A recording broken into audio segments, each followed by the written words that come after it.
From Topps comes the all-new digital card collecting app, free to download from iTunes or Google Play. Star Wars Card Trader. For the first time ever, collect and trade everything from legendary 1977 Star Wars cards to new cards featuring exclusive content from Star Wars Episode 7, The Force Awakens.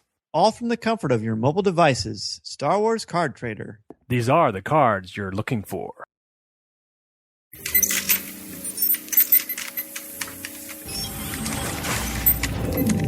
This is Master Obi-Wan Kenobi. I regret to report that both our Jedi Order and the Republic have fallen. Our future is uncertain. But in time, a new hope will emerge. Coffee with Kenobi presents Rebels Reactions with Dan Z and Corey Club. All troopers, focus your fire on the Jedi.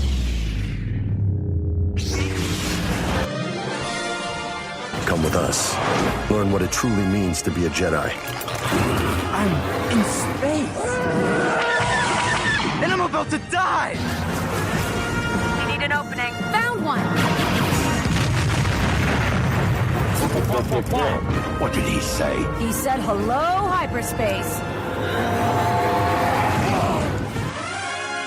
Oh, and guess what? This is the podcast you're looking for.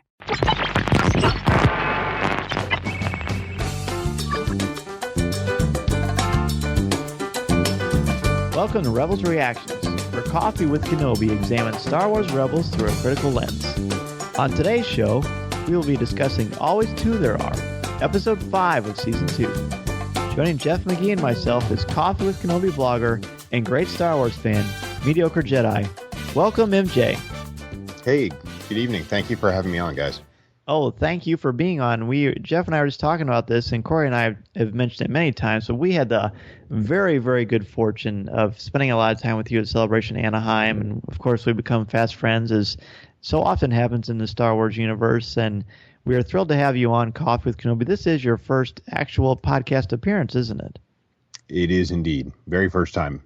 Good. Well, before we get into this, tell us your overall impressions of Celebration Anaheim and just that experience as being a Star Wars fan.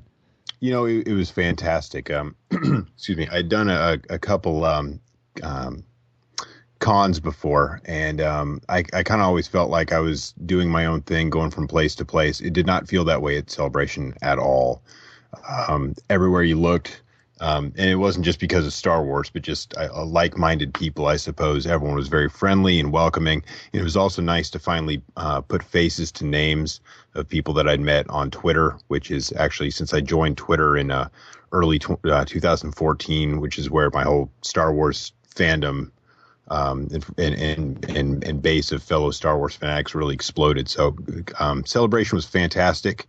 I cried next to Corey. That's right. On the Rebels panel in the season 2 trailer. So he saw me cry, big tears. I remember that was a really cool one. That was just an amazing electric atmosphere anyway. So it's good that friends get to share stuff like that together. Yeah, I didn't have the cool press pass, so I was over in the the cheap seats crying over on the side of the stage. Neither did I, MJ. It's okay. I was right there with you. You could have probably thrown a football and hit where we were. It wasn't even that much closer, was it? No, it was just free. Probably not. But now when I say throw a football, I'm talking like John Elway, not me. Elway not Jay Cutler. Yeah, not Jay Cutler. Jay Cutler would have thrown it to like a Star Trek fan by mistake. Well, I've heard about this football thing. That's what opened the other night for the Star Wars trailer, right? Correct. Something like that. Right. The football. Is it soccer? I don't know what it's called. Anyway, so let's go right into this, gentlemen. Overall opinions of Always Two There Are, and MJ, we'll just start with you. I liked it because I like Star Wars. There were some weird things to it that were maybe, weird is a strong word. Things that were a little bit different from the that I don't think I'd seen before in various Star Wars media. I got some little bits that I'd put out about that as notes as we go on through it. But seeing the kids off doing their own thing was interesting. Seeing some of the power struggles between Rex and Kanan, and then later on between, I wouldn't say it's power struggle, but the typical brotherly spats between Zeb and Ezra always part of Rebels. I'm not sure it's necessary for the things that they're up to. It's always funny to see them fighting about stuff right when they're in a tense situation, but it was interesting. It was not my favorite episode, though, to be sure. Okay, fair enough. Jeff, what about you? Well, this was my favorite episode so far. To follow up on what MJ just said, there you go. The first time I watched it, I had some of the same reactions you had, MJ, with some of the timing of the dialogue and everything. And then I had, and especially with kind of the way that Rex was talking to Zeb. But then I had to remind myself, this is primarily aimed at kids. And when I went back and watched it a second time with that in mind, I really enjoyed the heck out of this. I thought it was a lot of fun. And it was strange because the very first part of it, we'll talk about it a little more in detail, but the first part of it did, seem very much like a kid show. But then once, spoilers, Ezra gets captured, it got a little dark. It got pretty stinking dark on us. And it just reminded me that, it's just like the Grimm's fairy tales, that sometimes the best children's stories are the ones that let kids know that there is darkness in the world, and that's not always a bad thing, or that doesn't always turn out badly, I should say. But yeah, right. I just really loved this. I loved the way that it concluded. Had a lot of fun with it. This is great because the Force is strong here tonight, guys, because you're both at various odds of the spectrum. I'm sort of in the middle with this one. I truly am, and there are myriad reasons for it. There are things I liked.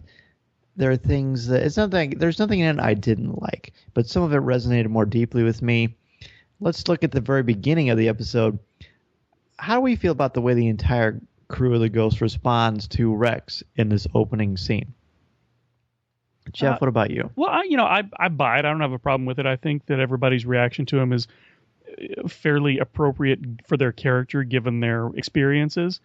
Nothing really stuck out to me particularly about it. So I guess from that standpoint, since nothing stuck out, I assume that to me that means it was all fairly appropriate. What about you, MJ? I think that Zeb making friends with Rex pretty quickly. They've obviously bonded a little bit, maybe not as much as Zeb and Gregor did in previous episodes. I think that to a certain degree, Sabine and Rex may have shared a little laugh over Ezra's predicament with Chopper. But obviously he's at odds, and he'll probably continue to be at odds with Kanan. I expected a little bit more out of Rex, and frankly, a little bit more out of Kanan, whether he's kind of an incompletely trained Jedi or not. I thought it was interesting that he says, Jedi know when not to fight, and yet he's so easily goaded into a confrontation with Rex immediately after saying Jedi know how to control their emotions. Right. Yeah. The confrontation, the mini confrontation, I have some thoughts on that as well. But as far as how the crew responds to Rex, I think it's fascinating. And like you, MJ, I noticed right away how Zeb and Rex have formed a bit of a early brotherhood, which I found intriguing. They very much welcomed him. Ezra clearly has gravitated towards him, and it's not that he quite hangs on his every word, but he's certainly interested in this man, his experience, the way he carries himself. He's just a commanding presence, so to speak. And I'm glad you mentioned already the bit of the minor conflict that both Rex and Kanan have. Let's look at that more closely. Ezra is asked to lift Chopper, and they're very playful with it. Can I drop him? Sure. And so Sabine says, just lock in. I'm not sure the exact verbiage, but he's not able to move Chopper because he's attached to the floor, and Ezra doesn't quite pick that up. And then Rex says something interesting. He says, while you're looking through the Force, don't forget to look through your eyes, which opens up this incredible debate that Kanan and Rex have. He says Ezra needs more discipline, and Rex says, well, a soldier needs to handle that. And then Kanan says, well, it takes more discipline not to fight, to which Rex says, oh, so yeah, we're just going to have the Empire, just not fight. And, that's not going to work out at all. There's just a lot going on here. MJ, how do you feel about that? You're a soldier. Marine, thank you. Yes. That's right. Darn it. It's okay.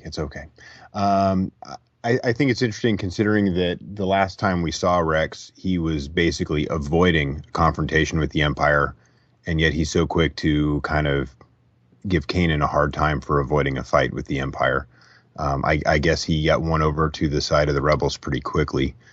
Well, let me ask you this real quickly. Is a Jedi, in your mind's eye, is a Jedi a Marine or a soldier? No, I don't think that they should be. I think. Well, should be and are they are very different. Absolutely. I think some of and actually Ryder Waldron, who was, we talked about DDS, the mouth bandit, if you will. Yes, Ryder Waldron DDS is his official title. Well said. I want to make sure, hey, he's a dentist. I don't know if people know this, but he and I were talking about that recently, about one of the differences between, soldiers and Marines, and Jedi, and that one of the differences is that we very much appreciate, not throwing on my Jedi title, thank you. We very much appreciate the bonds that we form with one another on the battlefield. And I think the clones, especially if you read Karen Travis's Republic Commando series, it's very, which of course is not canon, but you very clearly see that the bonds between the clones, between soldiers, between fighting forces are exceptionally strong. And that's one of the issues I have with the Jedi as a whole, in that the whole lack of attachment thing, it kind of leads you to believe that they're willing to just let people go. And of course, we see Anakin struggle with that all through the Clone Wars series and in some of the movies as well.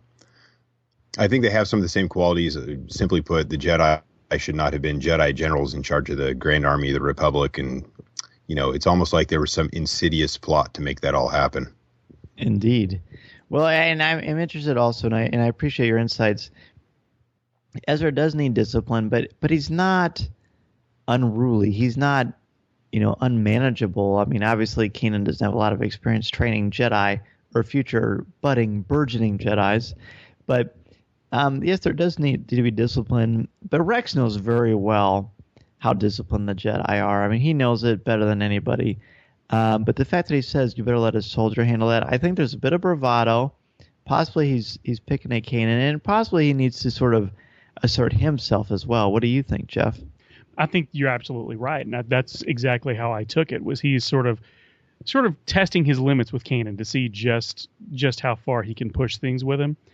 And I loved you going back to what you said about, use the Force, but also, trust your eyes or whatever. Mm-hmm. Just reminded me of a phrase. I had a New Testament professor that used to use the phrase sanctified common sense when I was in college, that I loved, because, we're given common sense for a reason. We should use it, even though, we're also taught to trust, to walk by faith or whatever. So that I loved that moment in there. And I think that is what really started to set Rex up in this scene as the antagonist for Kanan. And I think he was trying, like you said, trying to sort of assert himself and make sure, basically, if I'm going to be a part of this, I'm going to make sure my voice is heard, and things sometimes need to be done my way.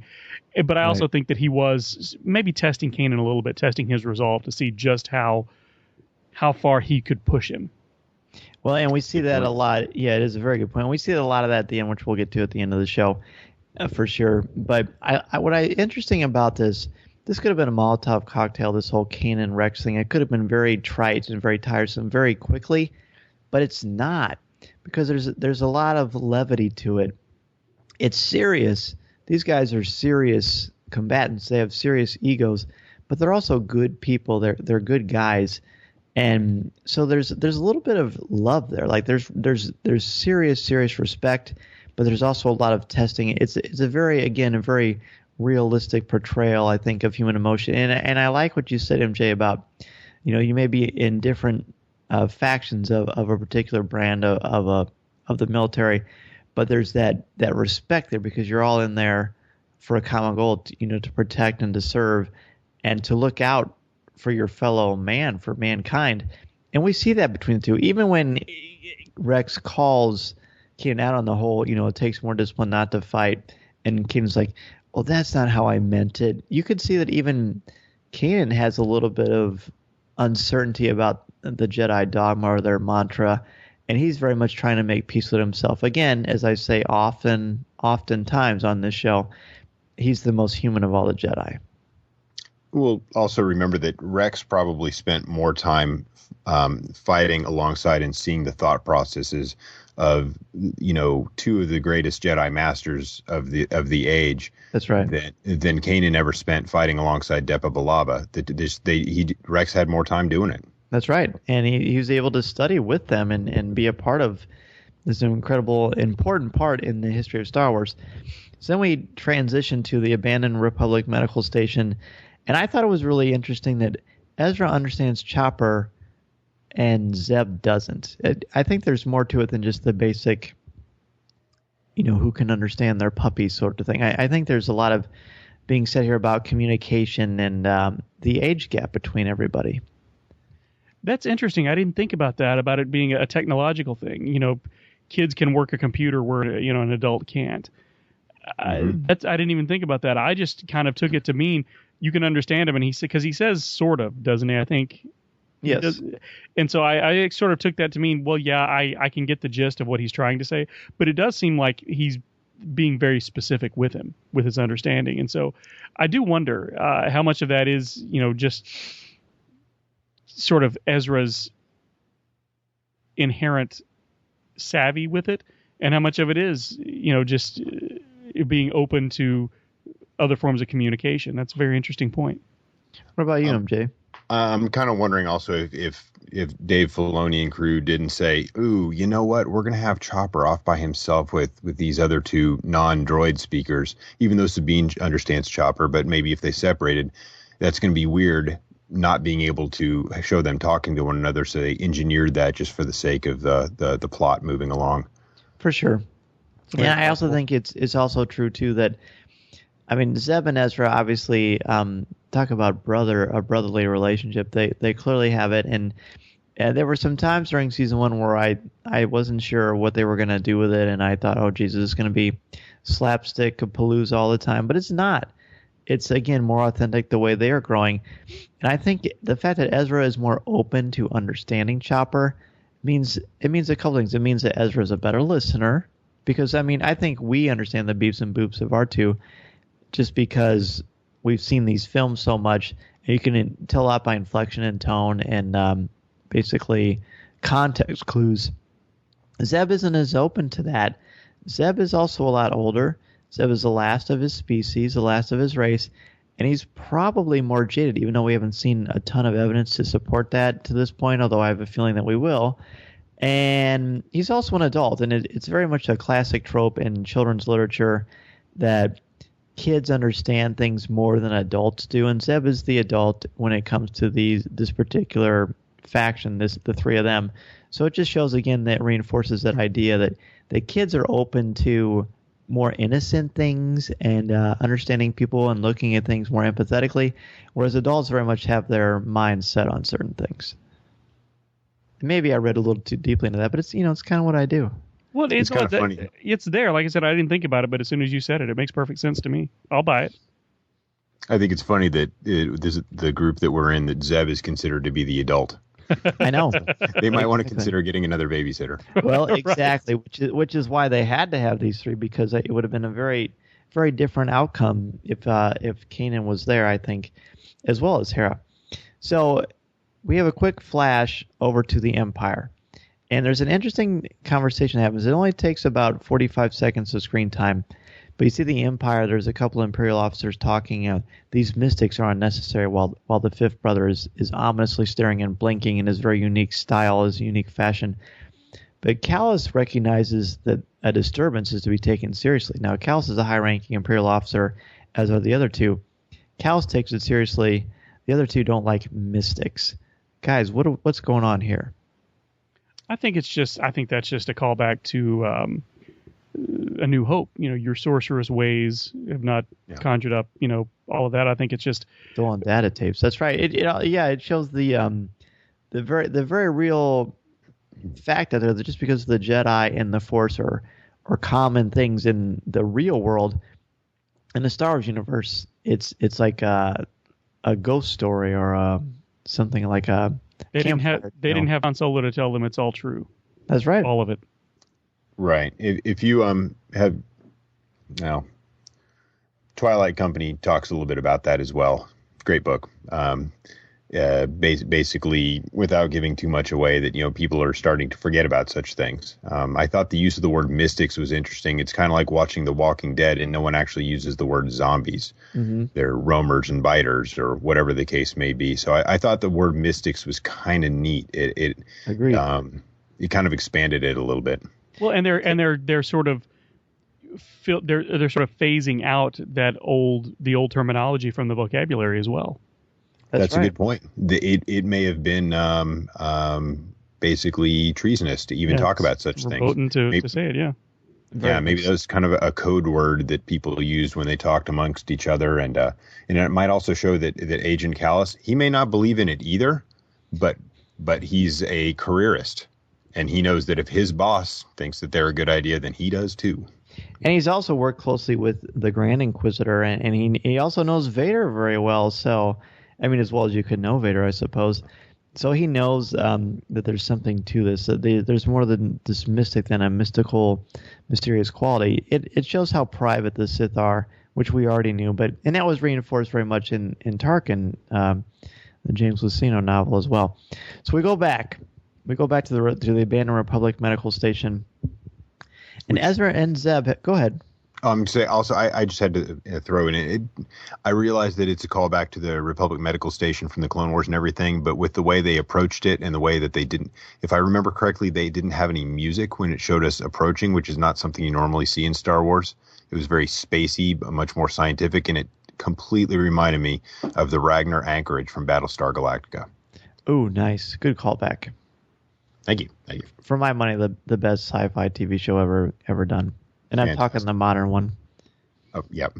Yeah, I think that was probably a given. So again, back to the Republic Medical Station. Ezra and Zeb have this really, really fascinating exchange on the benefits of the Force in terms of finding the medical supplies. And it's played for laughs, but I think there's more going on to it than that. Well, I think I get it. It's kind of like you use radar to find large metal objects or reflecting type objects. You can't use it to find small things that, well, for lack of a better scientific term, that don't show up on radar. So I think Zeb, again, with his earlier things in season 1 where he'd throw his hands up and raise his eyebrows and say, use the Force. Maybe he doesn't understand all the ins and outs, but Ezra is taking it more seriously now, and it's almost like he's being a slight bit defensive, and then with an equal bit of, hey, you know what, I'm starting to understand these things better than the average bear or Lasat. Nice. Jeff, what about you? I'm on board with what MJ says on this one. I think that it didn't strike me as heavily as it did you. I was just enjoying the dialogue and enjoying the back and forth. But I think this is the point where Ezra says something like it's not necessary, but it helps, something along those lines. Well, Zeb, he kind of waves his hand like MJ said, use your Jedi powers. And then Ezra, the way Ezra responds, I just thought was just so beautiful. He says, it doesn't really work like that. And he's very earnest. He's unflappable. He's got this unbridled enthusiasm, and he's almost appears to be naive, and he's far from naive. His upbringing was very much the opposite of that. He's not naive at all. But he's very earnest and sincere in his belief. He's very much embracing who he is in a stronger way than Anakin ever did, I think. A very sincere way. So I found a lot of joy in the fact that while he's being ribbed, he's almost sort of like using Jedi discipline to say, you know what? I know you're messing with me. I know you're being sarcastic, but I'm going to take it as like a sincere chance to talk about what I am enjoying about this mystical energy field known as the Force. I really thought it was a beautiful, very quick scene. I agree. Yeah. Enjoyed it. Yeah. It's nice to see him coming into his own with it. It really is. It really is. So then Chopper, and there's a lot in this whole thing. It reminded me very much of Alien, probably, or Aliens, more accurately. But there's a lot of Gothic literature feel here, like the dark lighting, the sinister music, the fact that the lighting goes in and out, the power source Chopper controls, but then he doesn't have complete control over it. So there's that feeling of uncertainty, the way the camera is panning the heroes. And then this ID9 Seeker droid comes out, and it takes out Chopper. By the way, the production nickname on these things was a Paradroid. A little bit of trivia for you. Appropriate. Yes. So then the Seventh Sister shows up. This is the big thing. Freddie said this is actually his third favorite episode in all of season 2. And it's pretty cool. She shows up. She's got this menace. She's got this grace. The fifth brother is there too, and he wants to kill, but the seventh sister stops him. A lot going on in this section, guys. Tell me what jumps out to you, Jeff. The first thing that jumped out to me was I thought her hat was silly. I know that it does not seem menacing to me at all. That was the only thing about her that did not voice, seem. The voice was amazing, and Sarah Michelle Gellar's vocal performance is outstanding. It's spot on. But I kept the hat was distracting to me. But she does have that very cold, calculated voice, and there's some sort of processing going on, I think. But she has this presence that you just know she's going to be a force to be reckoned with. What about you, MJ? I'm wondering what she was doing there in the first place. Was she just hanging out at medical stations? Well, that's where all the Inquisitors hang out, like all the cool kids. Because if I was looking for force sensitives, I'd go hang out at a completely abandoned medical station. So, maybe you're an Inquisitor. Aha.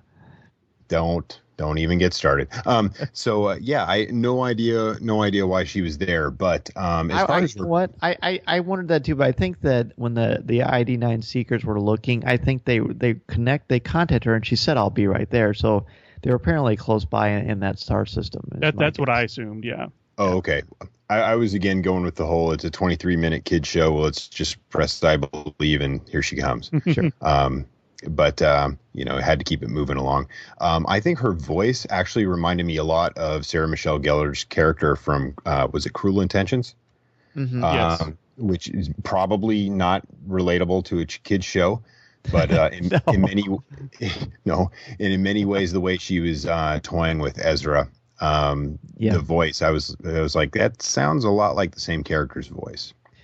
Yeah, that was interesting. And I felt, I don't know about you two, but and I don't know if you watch this with the little one, but to me, when Chopper's taken out, that was very disturbing. That he was just out for the count.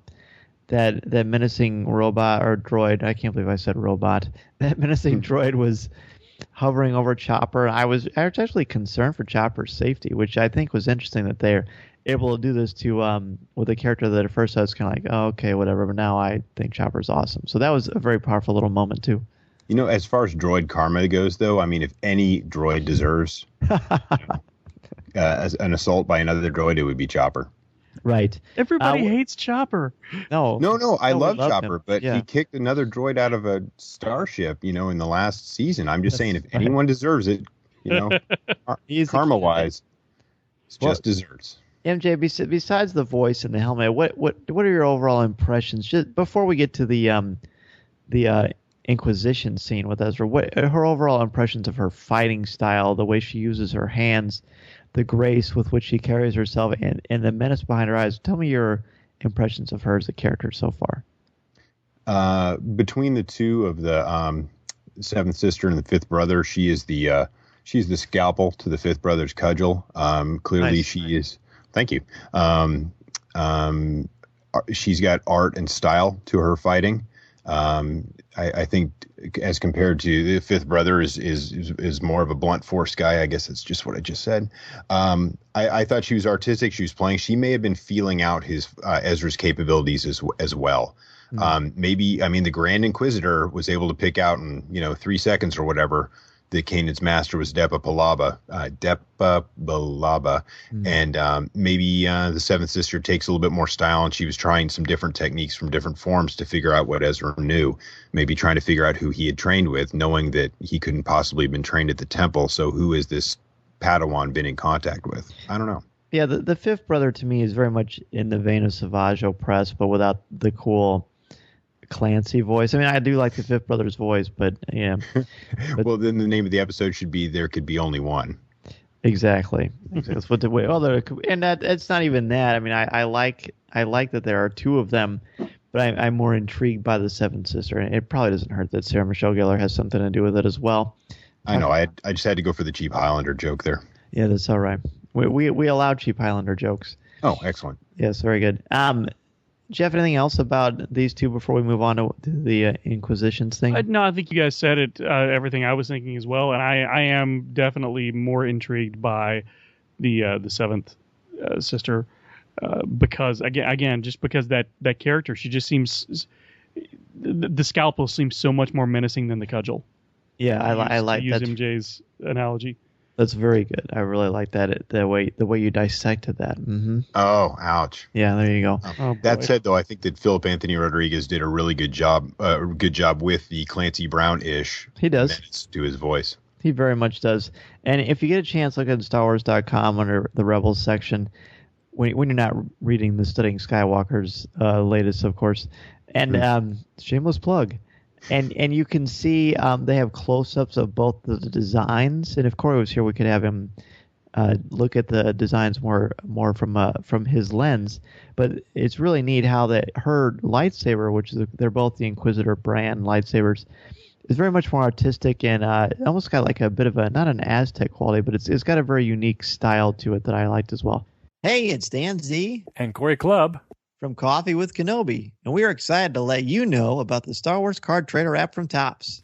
Yeah, Dan, you remember those cards that came out in 1977, the good old days? Well, they're back again. Yeah, so it's the Star Wars Card Trader app. It has them all, as well as fantastic images from The Force Awakens, The Clone Wars, Rebels, and much more. Absolutely. You've got your favorite characters, memorable scenes, you've got key moments. It's all there. You get credits every day for free from the app, which is available from iTunes or Google Play. Open packs from the cantina, trade with your friends, and enjoy these amazing Star Wars memories as you take your first step into a larger world. There's so many different sets to choose from also, and there's so many great cards to chase. There's special inserts, there's rewards for completing sets and variants. It's everything you love in collecting from a galaxy far, far away. The Star Wars Digital Card Trader Collecting app from Topps. These are the cards you're looking for. Let's get on to the actual Inquisition scene of the Inquisitor. What a show! Hey, here we go. We'll stop with that one. So when she taunts Ezra, she says, "Your master never achieved the rank of Jedi," which ironically is something I was thinking about before this episode. But Ezra is so unflappable still. She brings up the fact that the Grand Inquisitor's death was a surprise, but it provided the rest of us with new opportunities. And if you watch Rebels Recon, Pablo says, there's very much a hierarchy here. There's very much a competition between these Inquisitors that we will find out about eventually, which is very, very exciting. He also, by the way, guys, I don't know if you happen to see it, he reveals that the Grand Inquisitor from Season 1 we should recognize from the Clone Wars. And they haven't revealed who that is. It's going to come out slowly as time goes on. But that's kind of interesting, too. More to think about we have. More to add, do you? We also know that she is a Marillion, which is the same species as Barasofi and Luminara. But the Seventh Brother species has not yet been revealed in the Star Wars universe either.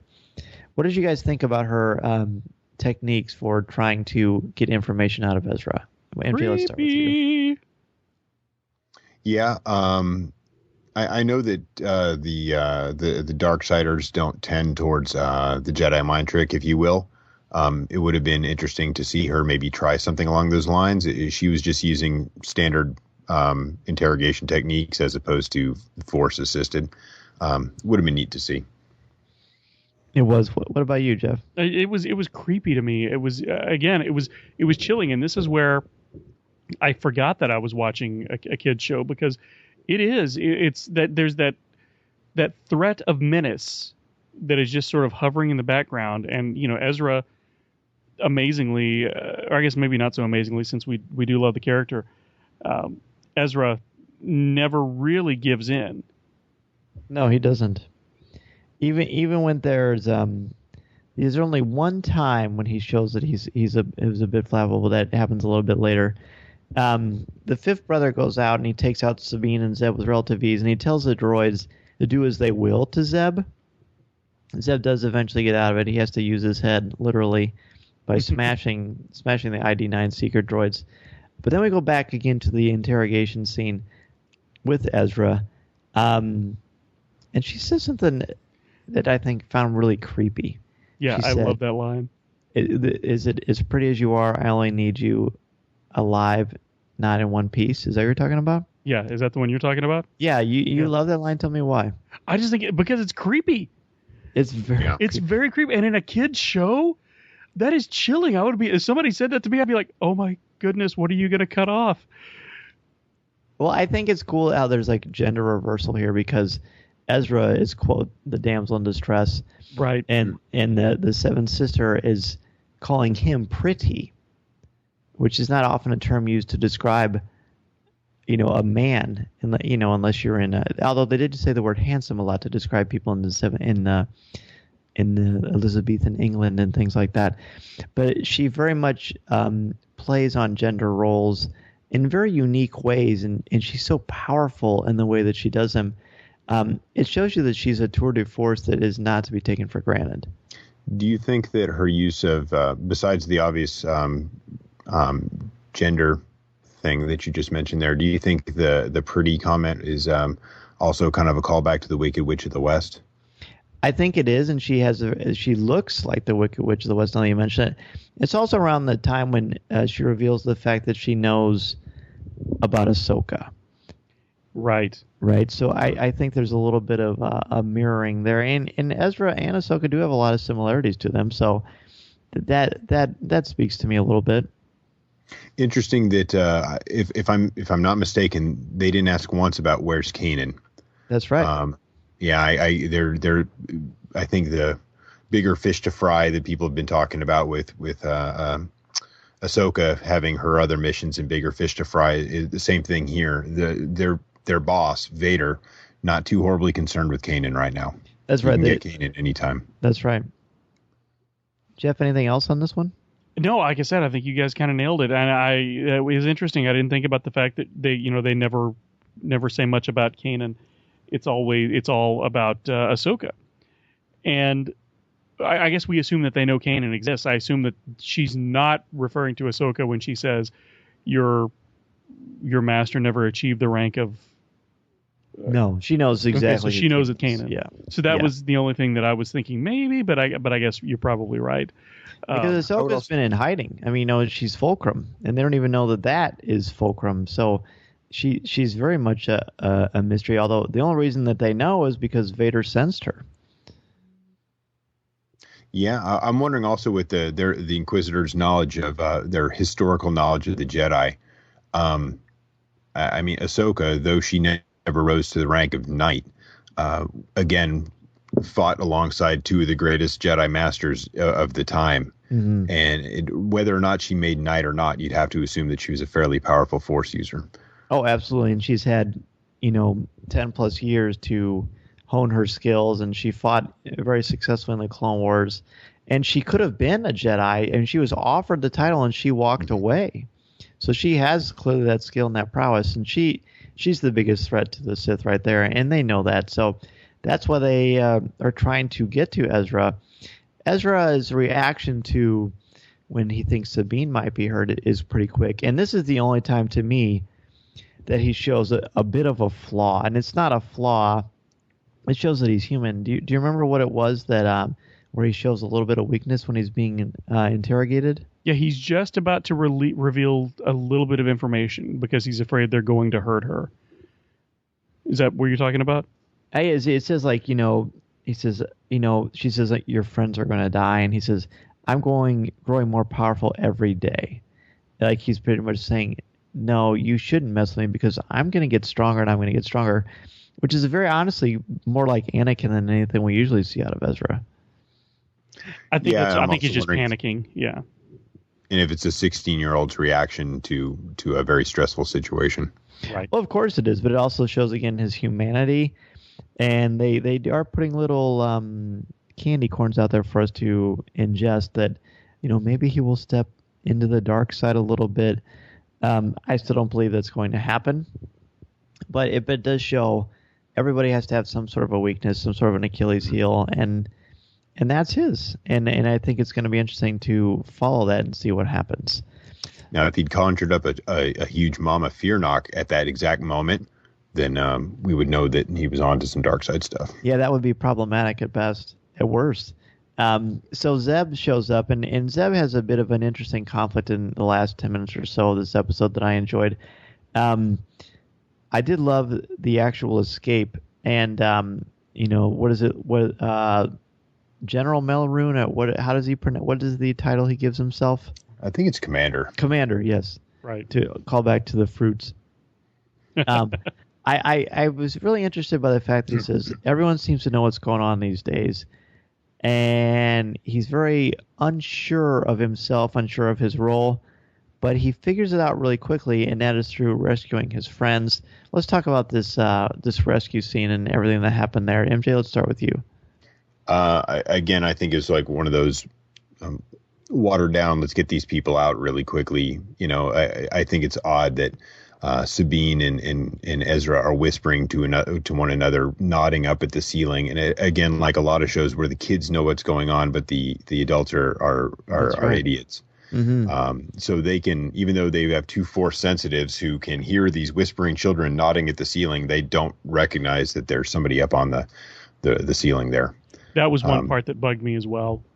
Yes, it rattled me a bit, but like you just said, the adults in this one are so arrogant and so unconcerned with the real threat of the power of a child, the power of a creative mind that has not been tainted or jaded, that they take for granted what's going on. They don't even acknowledge their existence because they're so focused on what they're doing.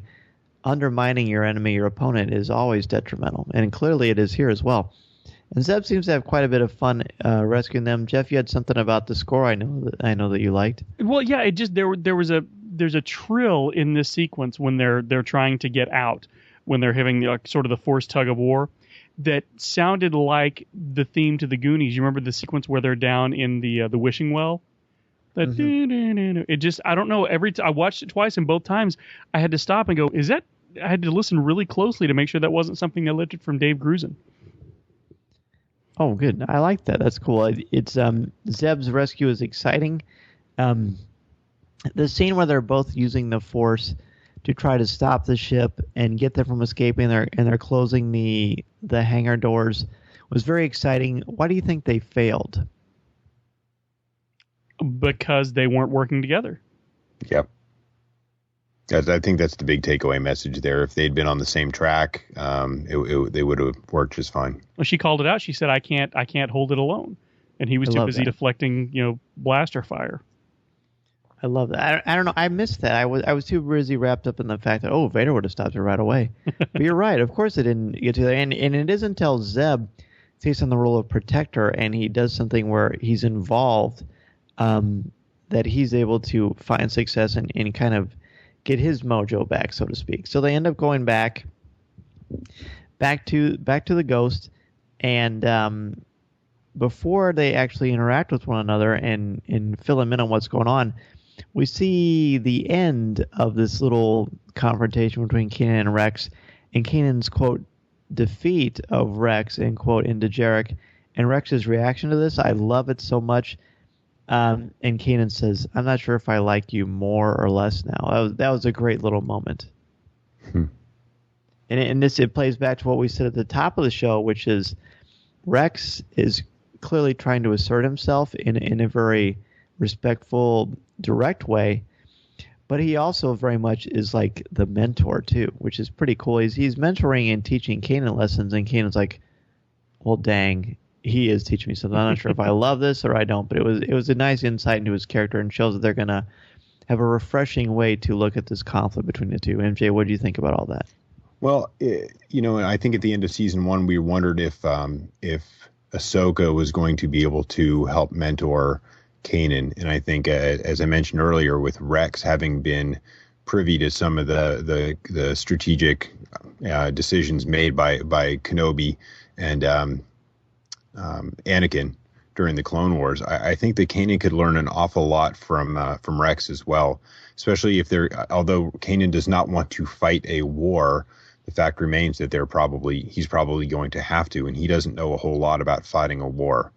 if I remember correctly, he only had from the comics. He only had that one campaign on Kaller, so he doesn't really know a lot about that. Good point, Jeff. What about you?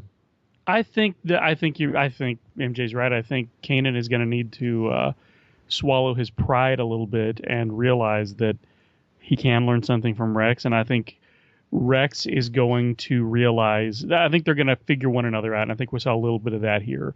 It's a nice sort of foreshadowing of them forming a relationship that's going to be helpful. And it's also neat too the fact that Kanan appears open to it.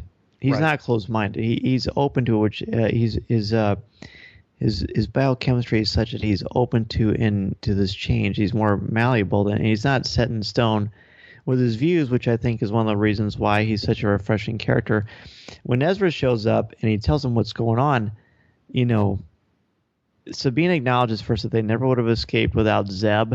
And Zeb replies, where before he was saying, I did this, it was all me. He says, no, it was a team effort. They very much, when they need to, they're all grown up and they're all mature, and they acknowledge, like you both said, when they escape from the Inquisitors, that they work together, and there's no pride here. There's just survival, there's friendship, there's loyalty, and there's success because of that.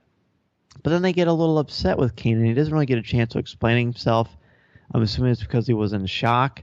But there's some debate, isn't there, gentlemen, about who knew what about these Inquisitors, and what did Kanan know?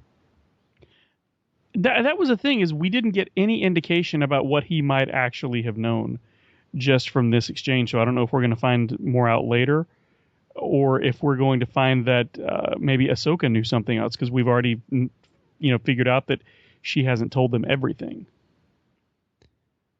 MJ, what about you? I think I read earlier someplace that someone pointed out that the animation, as different as it is, less expensive in Rebels than in the Clone Wars, someone pointed out that Kanan's face is fairly expressive, given the limits of the graphics. I thought that Kanan. I kind of want him to, hey, buck up, Tiger. It's going to be okay, because Mama Hera swung in and patted him on the shoulder like he had just lost his dog or something when he found out that there were more Inquisitors. I mean, it's a shared problem. It's not Kanan's problem. So I thought it was interesting, with the space marriage being what it is, that she went in to comfort Kanan, seeing as that it's a problem for all of them. Which is why she's such a great character, because she takes these traditional gender roles and she's so heroic and so vulnerable, but so strong. And I love that about her. And this is actually a scene that I thought was why this show is so great and why it works on so many myriad levels, because Kanan does. I did notice in this scene more than, like you said, I'm glad you brought up the animation, because he reminded me of Woody from Toy Story, especially in 2 and 3. Does. Yeah, more so in that. Forward. Yes, and he's very real, and you can just kind of feel his soul and his conscience, and how he is like the wind is taken out of his sails. And yes, it's a shared problem, but it affects Kanan more than it does any of them on a more personal level because of his experiences, and she knows that better than anybody. And he didn't know about the Inquisitors. He's very honest about it. Look, I didn't know that they were out there. I didn't know there were more. Now, why he doesn't tell them right away, I think it's because he felt emotionally like he was punched in the gut, and it took the wind out of his sails. But they do let him know, look, they know about Ahsoka. And then there's some debate, and they ask Rex, does Ahsoka know about these Inquisitors? And he says he honestly doesn't know. And it left on a very reflective, somber, pensive note, which I thought was a nice way to end this pretty strong episode. So, guys, before we give our final grades, any last-minute thoughts or reflections on Always Two There Are? And MJ, let's start with you. Just off that last point, it would have been pretty neat, maybe a little over the top, if Hera had draped a blanket over Kanan's shoulders at that point, a la Leia comforting Luke after Kenobi dying.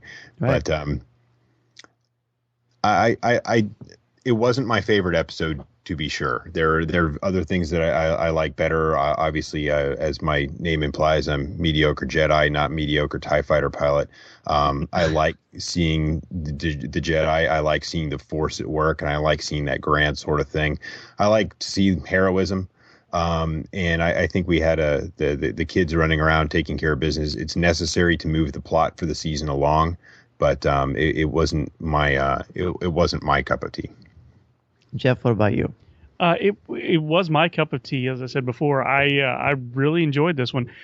MJ, I see why you didn't like it, and I get why you didn't like it. I just really enjoyed the ride. I guess that's what it boils down to for me, is I just had a lot of fun with this one. This is more of what I was hoping for with the first couple of episodes that we got when we came back from a hiatus, even though I did really enjoy the episode right before this one. But this was more what I was expecting after the end of last season, and so I'm hoping that we get more of this later on this season. I enjoyed this one for a lot of reasons. I like the Jedi is my favorite part. Anytime there's a lightsaber, I'm happy. I like that there's emphasis on Zeb and Ezra and Sabine, just the three of them without the comfort of Mama and Papa Bear, which I thought was effective. I like the emphasis on teamwork. I like the emphasis of strategy and working together. And I like the ideas of that trope that is so prevalent in literature of the adults underestimate the power and the wisdom and the knowledge of kids. So I thought that was effective. It wasn't my favorite episode either, but it's far from mediocre to me. So guys, let's do our final grades on this. I'm going to start with this one. I'm going to give this one a B+. It's a very, very strong B+. It teeters on the A, but for all the hype for seeing the seventh sister and the fifth brother, it was cool. It was exciting, but to me, nothing is as unique as the Grand Inquisitor. And I'm sorry, when you've had Darth Vader already in season 2, nothing even comes close to that for me. So while I did enjoy it, it was a nice, strong episode, but it was just a B+. MJ, what about you? It's not that I disliked it. So that's my disclaimer right there. So when I say I'm giving it a B-, I don't want to make it sound like I'm all over the place. I'm not a teacher, but I'm going to give it a B-. No, it's consistent. Yeah. Okay. I mean, it's still Star Wars. It's still exciting. It's not like if this is not the episode that I'm going to pull up off the Blu-ray, at the end of the season and watch continuously. Right. If the two Inquisitors show up, and they really make a complete mess out of capturing a couple kids and an honor guard who is, prone to silly hijinks. If they can't do it, the element of fear just really wasn't there, despite the seventh sister's creepiness and the fifth brother's brute force. For all the reasons that you mentioned, the people working together, and obviously Zeb saving the day, which is a nice thing to see his character kind of come in and help out. I did like all that, but I'm still going to give it a B-. And Jeff, what about you? I'm going to give this one an A-, which is just slightly above Dan's B+. Again, I did think that the shift in tone from the beginning to the end was a little abrupt, and then a couple of the shortcuts, like them not being able to hear Zeb in the ship or the whispering, it was a little troublesome. But overall, again, I just enjoyed the ride. I liked that we got to see so many of the characters do something, because so many of these episodes tend to focus on one or two characters. Getting to see all four of these crew members interact here, along with meeting the new Inquisitors, it's sort of like a preview of what may be to come in this season, and I just really enjoyed it. Very good. Well, our next episode of Rebels Reactions will be coming soon, and it's going to be looking at Brothers of the Broken Horn, and we sure had a wonderful time finally getting a chance to catch up with Mediocre Jedi and have a cup of coffee with him. So before we ask you our 5 questions, which of course we have to do, where can everyone listen to you or reach out to you if they want to ask you a question or just say hello? I am on Twitter from time to time, as in every few minutes, at Mediocre Jedi. And you can also find me blogging monthly for a little website called coffeewithkenobi.com. Yes, and you are awesome and we are so happy you're in the Coffee with Kenobi family. Your blogs have a great, unique insight, and Jeff's too. You guys both bring a lot to the table, so it really is a nice blessing for me that I can share in this experience with you two. So I appreciate it, guys. As do I. Thanks for having me on. You bet. So, Jeff, it's time, my friend, isn't it? It is time. You want to ask him the first one? Sure. MJ? Mm-hmm. Very simply, what is your favorite Star Wars movie? Empire. That was easy. Just like that. Yep. Just like that. Who or what is your favorite character? Kenobi. Just like that. I think Kenobi, for all his faults, and if I can throw a quick plug for Tricia Bard's latest article in Star Wars Insider. She does a great job talking about Kenobi despite his faults. And I know we talk about this a lot, but yes, saying he was a liar is pretty harsh. But, from a certain point of view, he was in a tough situation, and he's seen a lot. But I think at the end of the day, you can get down to it. The road to hell may be paved with good intentions, but he was always trying to do the right thing despite his own insecurities at times. Was he ready to train Anakin? Probably not, but he made a deal. He promised Qui-Gon. Was he ready? Did he take care of Luke properly? Should he have changed his or Luke's last names? That's all, water under the bridge at this point. But Kenobi's a great character. I agreed. So he also has some of the best lines in the film, some of the most memorable. Oh, sure. Do you have a favorite line of dialogue or film moment? This is kind of a broad one. The Dagobah scene in general, when Yoda is explaining the Force to Luke, and Luke is dejected. He doesn't think he can do it. And then Yoda shows him that despite his small stature, that he can do it just fine. That's actually one of the few Star Wars moments, on-screen moments, that I've let my son watch. My son has never watched Clone Wars. He's never watched Rebels, and he has only seen he's seen that part a couple times. I'm very hesitant to expose him to any sort of violence, whether it be bloodless or not. And I have my reasons for that. Oh, I applaud you for that. I think that's even every day, like when I'm watching TV with my son, like right now we're Curious George and Daniel Tiger, and I want to show him stuff from Star Wars or whatever, but I'm thinking, well, even like I show him the old Max Fleischer Superman cartoons, they shoot at him, and I'm thinking, do I want my son to be exposed to this already? So I'm glad to hear you say that. That's very comforting to me. Can I segue a little bit on that? Please do. The thing is that I don't feel comfortable, and for me, obviously my own life experience being what it is, if we were watching the scene when in the beginning of A New Hope, and the rebel troopers are defending the Tantive 4, and they and the stormtroopers are falling, and he says, "Well, Daddy, what's happening?" And I didn't feel comfortable when I said, "Well, buddy, they're getting knocked over, they're falling down." And I don't want him to think that war is bloodless and that they'll all just dust themselves off and get back up later. Maybe it's, again, based on my own experiences, or the fact that he is, we live in a Marine Corps town, and he goes to daycare on a Marine Corps base, and we see enough of that. And I don't want him to think that it's just all fun and games. It's not. Right. Very well said. A very important angle to look at for this as well. So we'll transition back. If you collect, what is your favorite collectible that you own?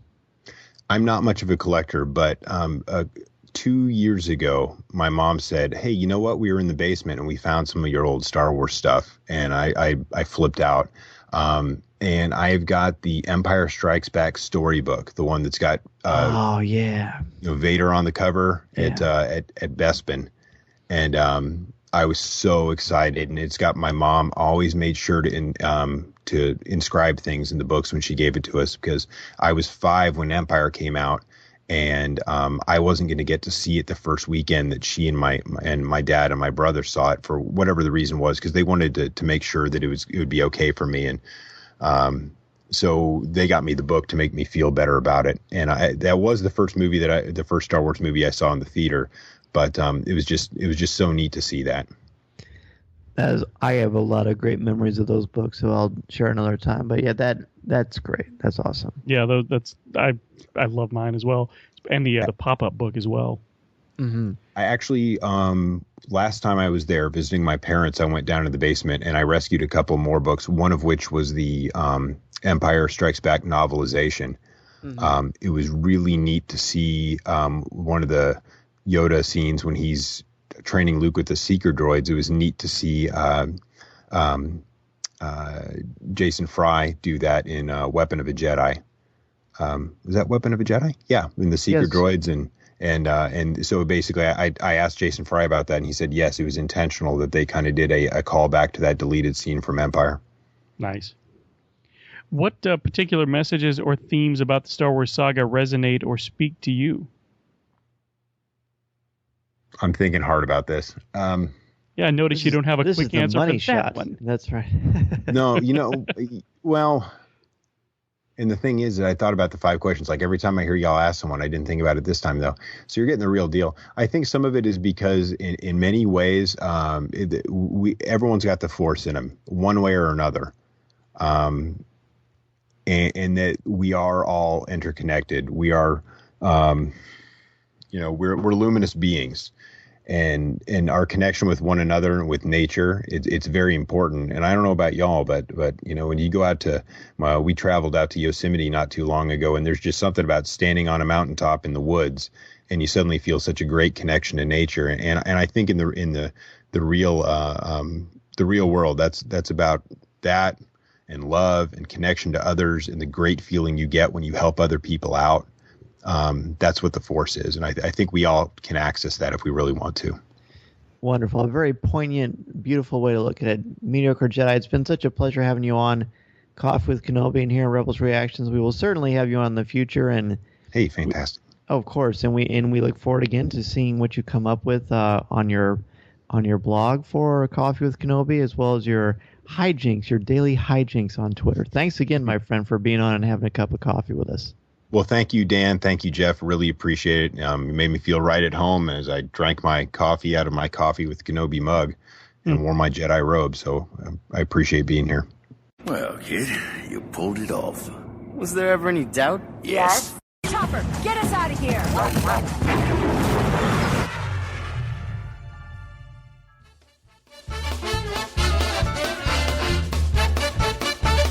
If you would like to respond to our question of the show, have a comment, or just want to say hello, send us an email or MP3 at feedback@coffeewithkenobi.com. Or if you have a specific question or comment for either of us individually, email us at danz@coffeewithkenobi.com or coryc@coffeewithkenobi.com, or visit us at coffeewithkenobi.com and click on the Contact Us section or comment on one of the stories featured on the site. If you enjoy the show, please write a review in iTunes or Stitcher. You can also like the show on Facebook at facebook.com/coffeewithkenobi, as well as keep up to date at our Twitter feed at Coffee with Kenobi. You can also find us on Tumblr at coffeewithkenobi.tumblr.com. If you enjoy the jazz music, the album is Eye to Eye by Steve Torok. This is Spectre 1. I need a lift. This podcast is not endorsed by the Walt Disney Company or Lucasfilm Limited. It is intended for entertainment and informational purposes only. The official Star Wars website can be found at www.starwars.com. Star Wars, all names, sounds, and any other Star Wars-related items are registered trademarks and or copyrights of Disney and their respective trademark and copyright holders. All original content of this podcast is the intellectual property of Coffee with Kenobi unless otherwise indicated. This is the podcast you're looking for. There's no one here. Move along. Move along. From Topps comes the all-new digital card collecting app, free to download from iTunes or Google Play. Star Wars Card Trader. For the first time ever, collect and trade everything from legendary 1977 Star Wars cards to new cards featuring exclusive content from Star Wars Episode 7, The Force Awakens. All from the comfort of your mobile devices. Star Wars Card Trader. These are the cards you're looking for.